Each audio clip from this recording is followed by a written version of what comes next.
আয়েশা রাদিয়াল্লাহু আনহা তিনি বলেছিলেন যে নবী সাল্লাল্লাহু আলাইহি ওয়াসাল্লামকে আমি দেখেছি প্রচণ্ড ঠান্ডার সময় তার কাছে ওহী আসছে, কোরআনের হাদিসের ওহী আসছে, এবং প্রচণ্ড ঠান্ডার মধ্যে তিনি দরদর করে ঘামা শুরু করেছেন।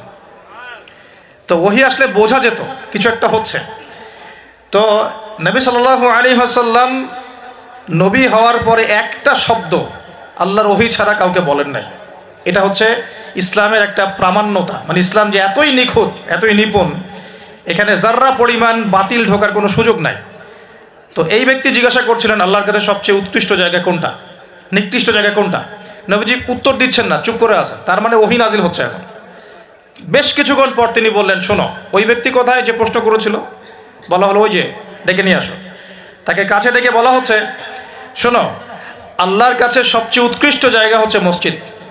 কোন জায়গা ভাই? মসজিদ। আর আল্লাহর কাছে সবচেয়ে নিকৃষ্ট জায়গা হচ্ছে বাজার। কোন জায়গা? বাজার। যেটা আমাদের এখন বেশি বেশি বাজার, ঘন ঘন বাজার। শেষ জামানায় বাজার ঘন ঘন হবে, কে আমাদের আলামত। বাজার ঘাট হবে খুব ঘন ঘন, বাজার থেকে বের হলেই বাজার। এটা হয় না এখন? তো এত কিছু চোখে দেখার পরেও মানুষকে বোঝাতে হয় যে হাতে সময় কম। আল্লাহ পাকের গজব একটার পর একটা আসতে আছে, দেখতে পারতেছেন না?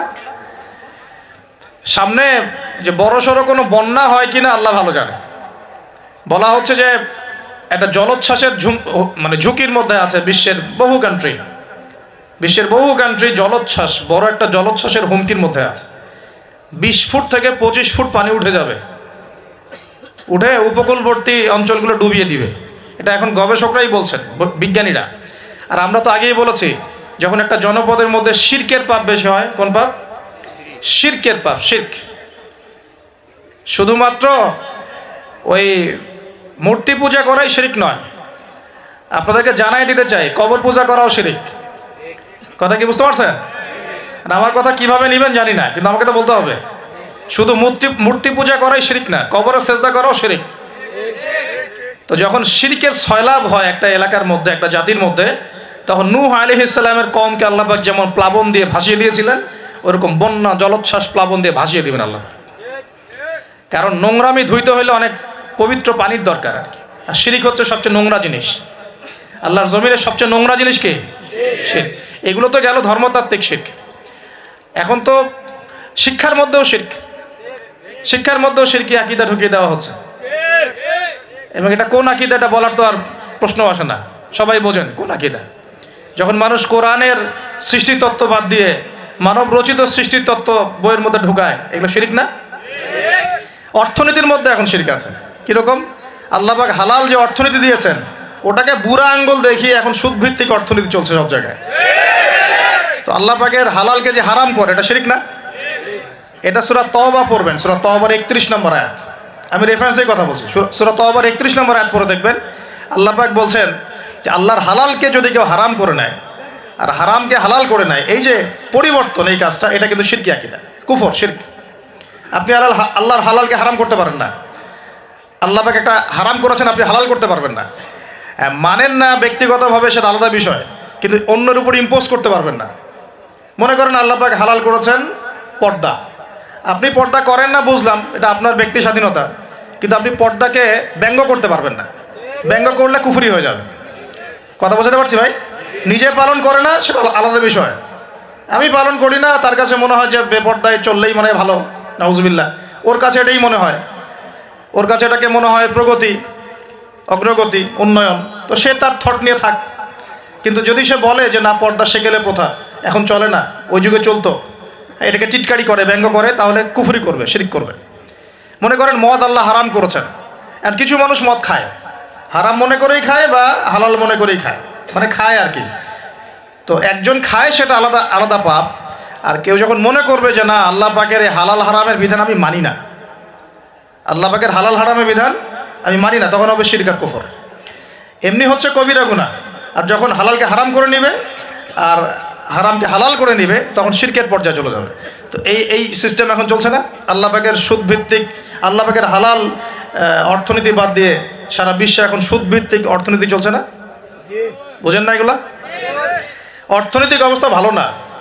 আস্তে আস্তে বিশ্বের মধ্যে ভয়াবহ অর্থনৈতিক সংকট দেখা দিবে, এবং এই সংকটটা ফেস করবে মূলত এই মধ্যবিত্ত শ্রেণী আর নিম্ন মধ্যবিত্ত শ্রেণী, খুব ধনী দেশের কোনো সমস্যা হবে না।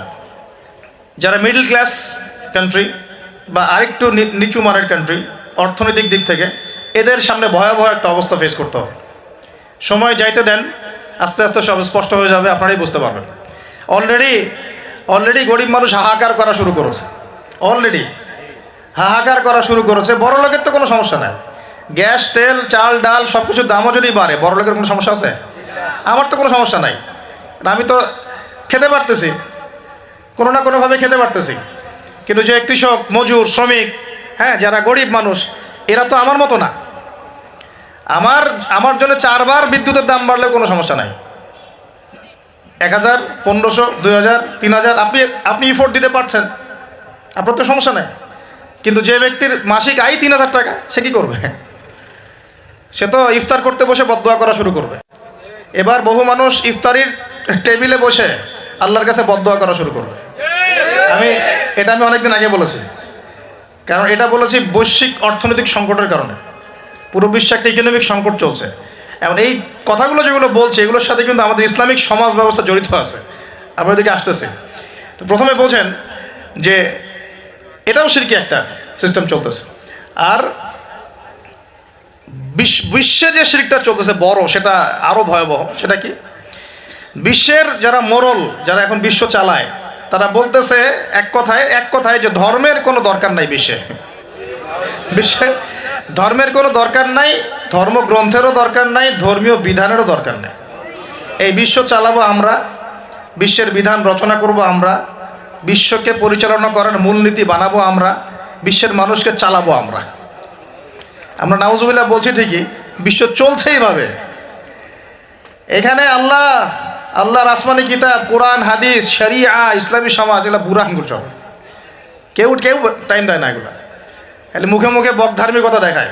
জুমার দিনে এসে নামাজ পড়ে, ঈদের নামাজ পড়তে আসে, তারাবির নামাজ পড়তে আসে, দাড়ি রাখছে, পাগড়ি পড়ছে, এটা বক ধার্মিকতা। আগে ভিতর ঠিক করতে হবে। তো ভিতরটা কি? ভিতরটা হচ্ছে তাবারাকাল্লাযী বিয়াদিহিল মুলক। সূরা মুলকের 1 নম্বর আয়াতে কি বলছেন আল্লাহ পাক? তাবারাকাল্লাযী বিয়াদিহিল মুলক, বরকতময় সেই আল্লাহ। এই আল্লাহ পাক মহাবিশ্ব সৃষ্টি করেন নাই? এই মহাবিশ্ব কে সৃষ্টি করছে? এই পুরো মহাবিশ্বে পৃথিবীর মতো কোটি কোটি কোটি কোটি গ্রহ আছে না? আছে কি নাই? এই পুরো মহাবিশ্বে কার হুকুম চলে? ওই পুরো মহাবিশ্বে কি জিবরাইল আলাইহিস সালামের হুকুম চলে? আল্লাহর কোনো ফেরেশতার হুকুম চলে? কোনো নবীর হুকুম চলে? তাহলে কোনো মানুষের হুকুম চলার কোনো প্রশ্ন ওঠে? পুরো মহাবিশ্বের কোটি কোটি গ্যালাক্সি, কোটি কোটি গ্রহ নক্ষত্রে আল্লাহর হুকুম চলে। সূর্য পর্যন্ত ডোবার পরে আল্লাহর কাছে পারমিশন নেয়, আল্লাহ আগামীকাল উঠবো, আল্লাহ বলেন ওঠো, তাহলে উঠবে। একদিন আল্লাহ বলবেন না, ওঠার দরকার নেই, সূর্য তখন উল্টা দিক থেকে উঠবে, পশ্চিম দিক থেকে। ওই দিন কিয়ামত হয়ে যাবে। যেদিন কিয়ামত হবে ওইটা হচ্ছে আল্লাহ পাকের ক্রোধের বহিঃপ্রকাশ, মানে রাগ থাকে না, যে ধৈর্য ধরতে ধরতে ধরতে ধরতে এক সময় যখন আপনি আর পারতেছেন না, তখন একটা হাইপার হয়ে যান না মাঝে মাঝে। তখন মনে হয় আশপাশে যা আছে ভেঙে চুরে একাকার করে বলেন না। ওই যে পৃথিবীর নিচে যে আগ্নেয়গিরিগুলো আছে, শক্তি সঞ্চার করতে করতে করতে করতে এক পর্যায়ে বিস্ফোরিত হয়ে যায়, তখন আর পৃথিবীবাসীর তো কোনো হুঁশ, তখন আর উপায় থাকে না। তো এরকম কিয়ামতের দিনটা হচ্ছে আল্লাহ পাকের ক্রোধের বহিঃপ্রকাশ। মানে এক হুকুমেই পুরো মহাবিশ্বের সব গ্রহ ধ্বংস হয়ে যাবে, এক হুকুমে। তাই পুরো মহাবিশ্বে আল্লাহ ছাড়া কারো হুকুম চলে? আল্লাহ সেটাই বলছেন, তাবারাকাল্লাযী বিয়াদিহিল মুলক, বরকতময় সেই আল্লাহ যার হাতে সমস্ত ক্ষমতা। যার হাতে কি ভাই? মুলক মানে কি? রাজত্ব। এখনকার তোমরা যারা পলিটিক্যাল সায়েন্স পড়াও, তোমাদের বা আপনাদেরকে বলছি, রাজত্ব মানে কি? রাজত্বের ইংরেজি প্রতিশব্দ কি? সভরেন্টি। মানে বলেন, সভরেন্টি মানে কি? সার্বভৌমত্ব। মানে কি? সার্বভৌমত্ব। আল্লাহ পাক বলছেন মহাবিশ্বের সার্বভৌমত্ব আমার হাতে। সুবহানাল্লাহ। কার হাতে? মহাবিশ্বের সার্বভৌমত্ব কার হাতে? সভরেন্টি কার হাতে? দুনিয়াতে এই সভরেন্টি, সার্বভৌমত্ব মানুষের হাতে। বুঝেন নাই মনে হয়?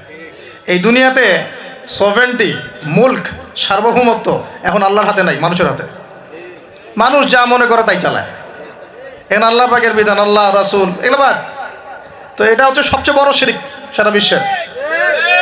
এটা সারা বিশ্বের সবচেয়ে বড় পর্যায়ে শিরক। তো শিরকে ডুবে আছি আমরা, এটাকে বোঝেন। আমি তো বলছি না যে এখন এই প্রবলেমসগুলোকে রাতারাতি সলভ করা যাবে, এমনটা তো বলছি না। বলছি পুরো ওয়ার্ল্ডে এরকম শিরকি একটা সিস্টেম প্রতিটা ক্ষেত্রে চলছে। কিভাবে সলভ করবেন সেটা পরের বিষয়, আগে তো বুঝতে হবে কোথায় আছে বিশ্ব এখন। তো আমরা দেখলাম যে বড় বড় সেক্টর যেগুলো একটা বিশ্বের, ধর্ম, সংস্কৃতি, অর্থনীতি, জিওপলিটিক্স এবং পরিবার তো আছেই, পাশাপাশি আমাদের এই আরেকটা কি ওয়ার্ল্ড অ্যাফেয়ার্স, এই প্রতিটা ক্ষেত্রে আল্লাহ পাকের তাওহীদকে পাশ কাটিয়ে মানুষের মন গড়া বিধান দিয়ে চালানো হচ্ছে কিনা।